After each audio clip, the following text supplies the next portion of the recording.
여러분 안녕하십니까? 오늘 이 시간에는 믿음의 후손을 만듭시다 라는 제목으로 말씀을 드리고자 합니다.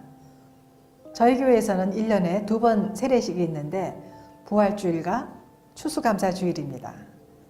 예수님을 영접하고 새롭게 믿게 된 사람은 세례 공부를 거쳐서 세례식에 참여하게 됩니다만, 믿는 가정에서 태어나 어렸을 때 부모님들의 믿음으로 유아 세례를 받았던 자녀들은 입교를 통해 본인의 믿음으로 예수님을 나의 구주로 성도들 앞에서 분명히 시인하는 입교식을 하게 됩니다. 교회에서 세례식이 거행될 때마다 얼마나 은혜가 되는지 모릅니다. 내 자녀들이 입교식을 할 때 부모님들은 눈에 눈물이 핑 돌죠. 대견스럽기도 하고 이제까지 키워주신 하나님의 은혜가 너무 커서 감사하기 때문입니다.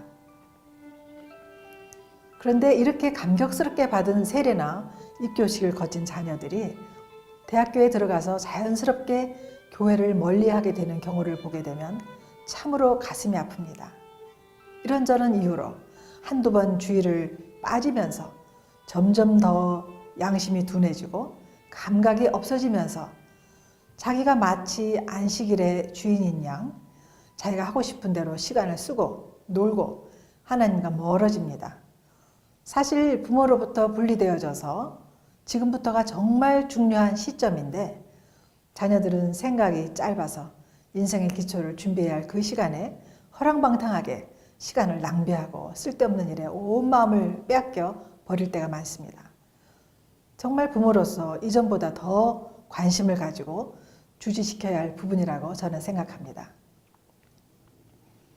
구약성경 에스라서 7장에 보면 에스라가 어떤 가문의 사람인지 그의 족보에 대해서 자세하게 나옵니다.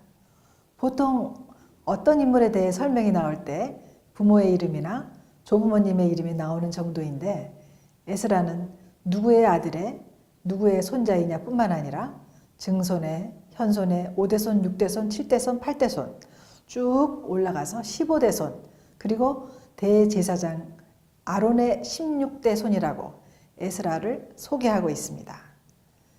에스라 7장 6절에는 에스라는 모세의 율법에 익숙한 학사로서 하나님 여호와의 도우심을 입음으로 왕에게 구하는 것은 다 받은 자라고 에스라라는 인물을 설명하고 있습니다. 일반적으로 그 족보가 나올 때 많은 사람들이 그냥 쉽게 읽고 지나쳐 버리는 경우가 많습니다. 예를 들어 마태복음 1장부터 나오는 예수님의 족보, 누가 누구를 낳고 누가 누구를 낳고를 읽으면서 성경 읽기를 그냥 멈추고 성경책을 덮어버렸다는 사람들이 얼마나 많은지요. 우리가 자칫하면 지루하다고 생각하기 쉽고 별로 중요한 의미를 깨닫지 못하고 간과해 버릴 때가 많습니다. 그런데 에스라는 바벨론에서 얼마든지 만족스럽게 살 수 있는 위치에 있었던 사람인 것을 6절을 통해 감히 추측할 수 있습니다. 그가 얼마나 왕의 신뢰를 받았으면 그가 구하는 모든 것을 왕이 다 들어주었겠습니까? 얼마든지 편하게 지낼 수 있는 학사였던 에스라는 바벨론 땅에서 포로로 살던 이스라엘 백성들을 모두 이끌고 수르바벨의 1차 포로 귀환 후에 이어서 2차로 이스라엘 백성들을 인도해 예루살렘으로 돌아왔습니다. 자그만치 아닥사스다 왕 7년 정월 초하루에 바벨론을 떠나 5월 초하루에 예루살렘에 도착했다고 하니까 만 4개월 동안 걸어서 수많은 포로였던 이스라엘 백성들을 데리고 먼 길을 인도하여 내려왔습니다. 이런 긴 여정을 리더로서 백성들을 안전하게 인도해 내려온다는 것은 하나님의 선한 도우심의 손길과 그의 기꺼이 희생하려는 마음이 아니고서는 있을 수 없는 일이죠. 게다가 에스라는 포로였던 이스라엘 백성들의 무너진 신앙을 회복하기 위해 여호와의 율법을 연구하여 준행하며 율례와 규례를 이스라엘에게 가르치기로 결심하였다고 에스라서 7장 10절에 말씀하고 있습니다. 에스라는 대제사장이었던 아론의 제16대 손입니다. 오랜 세월이 흘렀는데도 불구하고 신앙이 흐트러지거나 이탈되지 않은 후손이라는 점이 우리를 깜짝 놀라게 만듭니다. 오늘의 사회를 보면 부모 세대보다 자녀 세대가 신앙이 더 좋은 가정이 얼마나 될까요?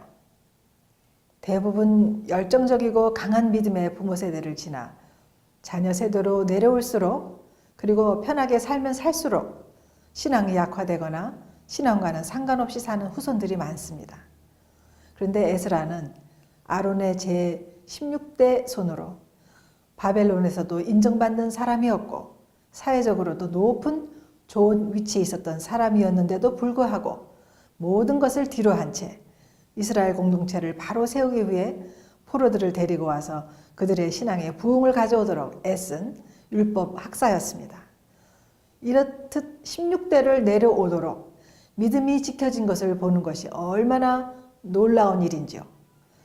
이 구절을 보고 우리 믿는 자들은 정말 경각심을 가져야 된다는 생각을 해봅니다. 부모 세대만 잘 믿으면 되는 것이 아니고 후손들이 신앙을 잘 지켜나가도록 믿음에 굳게 서도록 만드는 것이 부모로서 꼭 해야 할 일이라는 생각이 듭니다. 여러분, 부모된 우리들이 정말 우리 자녀들에게 믿음의 본을 보이고 저들이 살아있는 신앙을 가지도록 믿음의 산 역사를 함께 써 내려가야 되겠습니다. 그리하여 후손인 저들이 그 신앙을 본받아 신앙의 유산이 계속해서 대대로 후손들에게 상속되어지는 축복이 우리 모두에게 있기를 진심으로 기원합니다.